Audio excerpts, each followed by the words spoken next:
Hi friends, YouTube पर आप सभी का स्वागत है। दोस्तों, मैं फिर से आप सभी के सामने अपने चैनल इग्नू लर्नर के माध्यम से एक बहुत ही मोस्ट इम्पोर्टेंट प्रश्न लेकर आया हूँ इस वीडियो में।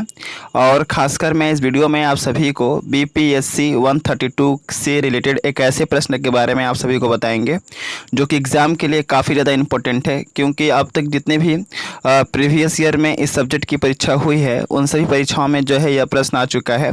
और इस बार भी इस प्रश्न के एग्ज़ाम में आने की संभावनाएं 100 में 110% है। सो आप सभी से हम्बल रिक्वेस्ट है कि आप एग्ज़ाम में जाने से पहले एक दफ़ा इस प्रश्न का आंसर आप जरूर पढ़ के जाइए। ओके, सो स्टार्ट करते हैं। और स्टार्ट करने से पहले आप सभी से रिक्वेस्ट है कि जो भी न्यू व्यूअर्स जो कि मेरे चैनल पर पहली बार आए हैं, आप इस चैनल को सब्सक्राइब कर लीजिए, क्योंकि इस चैनल पर आपको इग्नू से related all most important question जो हैं आपके परीक्षाओं के लिए सबसे पहले वीडियो के माध्यम से प्रोवाइड की जाएगी। और साथ ही साथ जो क्वेश्चन आंसर का जो PDF होता है आपको टेलीग्राम चैनल पर फ्री ऑफ कॉस्ट मिलता है। तो बेहतर ये होगा कि आप इस चैनल से जुड़ें। तो आइए चलते हैं, स्टार्ट करते हैं। प्रश्न एग्जाम में आता है कि लोकसभा अध्यक्ष की शक्तियों का विस्तृत वर्णन कीजिए। तो सबसे पहले आपको इस तरह के प्रश्न को जो है पॉइंट वाइज लिखना है, क्योंकि लिखने का एक तरीका भी होता है जिससे कि एग्जामिनर जो है आपको अच्छा स्कोर देता है। तो सबसे पहले हम क्या लिखेंगे कि एक लोकसभा अध्यक्ष की शक्तियाँ निम्नलिखित है, जिसकी व्याख्या हम निम्नलिखित संदर्भ में कर सकते हैं, जो इस प्रकार है। ओके, क्या लिखेंगे? एक लोकसभा अध्यक्ष की शक्तियां निम्नलिखित होती हैं, जिसका व्याख्या हम निम्नलिखित संदर्भ में कर सकते हैं, जो इस प्रकार है। सबसे पहला शक्तियां क्या है इसका? लोकसभा का अध्यक्ष ही किसी भी सदन के कार्यवाही और संचालन के लिए वह नियम और विधि का निर्वहन करते हैं। समझ गए? लोकसभा का अध्यक्ष को हम लोग इंग्लिश में बोलते हैं स्पीकर। ओके, तो लोकसभा का अध्यक्ष ही किसी भी सदन की कार्यवाही के लिए और किसी भी सदन के संचालन के लिए वह नियम और विधि का निर्वहन करते हैं। यह सबसे पहला शक्ति है किसका? लोकसभा अध्यक्ष का।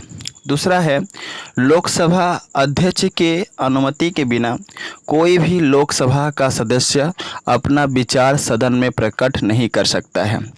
यानी कि हम कह सकते हैं कि लोकसभा का अध्यक्ष से अनुमति लेना पड़ता है अगर कोई भी लोकसभा का सदस्य अपना विचार जो है सदन में प्रकट करना चाहता है। तो लोकसभा अध्यक्ष के अनुमति के बिना कोई भी लोकसभा का सदस्य जो है अपना विचार सदन में प्रकट नहीं कर सकता है। वह अपने विचारों को प्रकट करने के लिए लोकसभा अध्यक्ष की उन्हें अनुमति लेनी पड़ती है। यानी जितने भी सदस्य हैं लोक सदन में, उन सभी सदन के सदस्य को अपने विचार प्रकट करने के लिए क्या करना पड़ता है? लोकसभा के अध्यक्ष से, स्पीकर से क्या करना पड़ता है? अनुमति लेना पड़ता है, परमिशन लेना पड़ता है। अगला 3 नंबर पॉइंट है, लोकसभा के कौन से सदस्य किस क्रम में अपने विचार अध्यक्ष के सामने प्रकट करेंगे, यह निर्णय लोकसभा का अध्यक्ष ही करता है। समझ गए? लोकसभा में बहुत सारे सदस्य होते हैं और कौन से सदस्य किस क्रम में अपने विचार जो हैं अध्यक्ष के सामने, यानी कि लोकसभा अध्यक्ष के सामने प्रकट करेंगे, यह निर्णय जो है लोकसभा का अध्यक्ष ही करता है। 4th नंबर पॉइंट के अंतर्गत आपको लिखना है कि लोकसभा अध्यक्ष के पास किसी भी सदस्य के भाषण को समाप्त करने का अधिकार होता है। क्या अधिकार होता है लोकसभा अध्यक्ष को? कि वह किसी भी सदस्य के भाषण को समाप्त कर सकता है। तो हम 4th नंबर पॉइंट में आपको लिखना है सिर्फ इतना कि लोकसभा अध्यक्ष के पास किसी भी सदस्य के भाषण को समाप्त करने का अधिकार होता है। इसके अतिरिक्त 5th नंबर पॉइंट में लिखना है कि अगर सदन में कोई भी सदस्य अभद्र शब्दों का व्यवहार अपने विचारों को प्रकट करने के लिए करता है तो लोकसभा का अध्यक्ष उसे रोक सकता है। यह भी एक शक्तियाँ होती हैं किसका, लोकसभा के अध्यक्ष का यानी कि स्पीकर का। क्या शक्तियाँ होती हैं भाई कि अगर सदन में कोई भी सदस्य अभद्र शब्द का व्यवहार कर रहा है अपने विचारों को प्रकट करने के लिए, तो लोकसभा का अध्यक्ष यानी कि स्पीकर ऑफ द लोकसभा उसे रोक सकता है, उसे मना कर सकता है अभद्र शब्दों के व्यवहार को बंद करने के लिए। समझ गए ना। अगला है 6 नंबर पॉइंट, सभी संसदीय समितियां लोकसभा में अध्यक्ष के द्वारा ही गठित होती है। यानी कि जितनी भी संसदीय समितियां होती हैं वे सभी के सभी संसदीय समितियां लोकसभा में अध्यक्ष के द्वारा ही गठित होती है। अगला नंबर पॉइंट है 7th। इस पॉइंट के अंतर्गत आपको लिखना है कि लोकसभा का अध्यक्ष ही सदन का अनुशासन और मर्यादा को बनाए रखता है। यानी कि लोकसभा का अध्यक्ष ही उसका एक कर्तव्य होता है लोकसभा के अध्यक्ष का कि किसी भी तरह से सदन का अनुशासन बने रहे और सदन में मान मर्यादाओं का सम्मान हमेशा लगातार बने रहे। इसलिए लोकसभा के अध्यक्ष का यह एक रिस्पॉन्सिबिलिटी होता है, एक दायित्व होता है कि वह सदन का अनुशासन को और मर्यादा को किसी भी तरह से भंग ना होने दे। समझ गया। यह लोकसभा के अध्यक्ष का पावर होता है यानी कि शक्ति होती है। 8 नंबर पॉइंट में आपको लिखना है कि कोई विधेयक धन विधेयक है या नहीं, इसका निर्णय जो है लोकसभा का अध्यक्ष ही करता है। कोई विधेयक जो है धन विधेयक है या नहीं, इसका निर्णय जो है लोकसभा का अध्यक्ष ही करता है। यह भी power of the Lok Sabha speaker.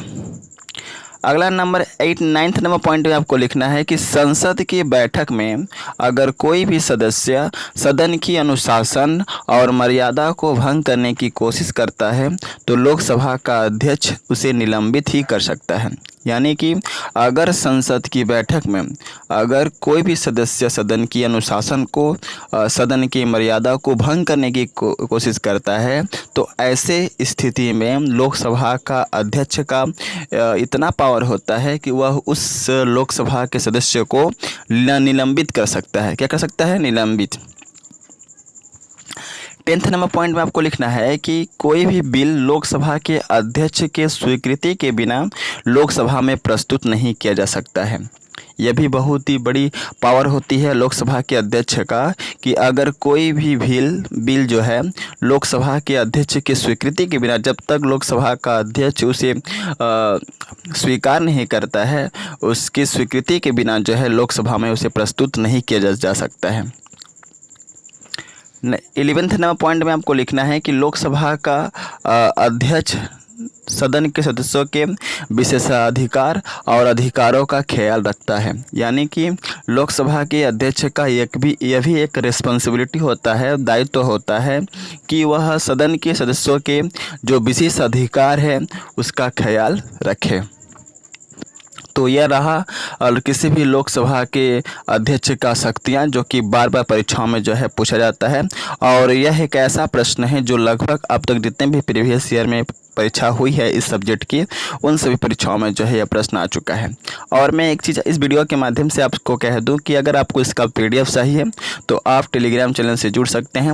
Video के डिस्क्रिप्शन में टेलीग्राम चैनल का लिंक है, आप उस लिंक पर क्लिक करके टेलीग्राम चैनल से जुड़िए, क्योंकि जैसे ही टेलीग्राम चैनल पर आप आते हैं आपको इसका PDF मिल जाएगा। और इसके रिगार्डिंग मैंने बहुत सारे वीडियो चैनल पर अपलोड किए हैं, वे सारे के सारे जो वीडियो जो है आपको मिल जाएंगे और सारा का सारा जो PDF है वो भी आपको मिल जाएगा। ओके। और प्लेलिस्ट में मैंने अलग से सभी इस सब्जेक्ट के सभी वीडियो को मैंने एक साथ जो है सजा कर रख दिया है, जिससे कि आपको ढूंढने की आवश्यकता नहीं पड़ेगी। सो मिलते हैं नेक्स्ट वीडियो में, तब तक के लिए जय हिंद, वंदे मातरम। और अच्छे से इसी तरह तैयारी कीजिए और जितना ज़्यादा से ज़्यादा हो सके इस वीडियो को लाइक कीजिए, शेयर कीजिए।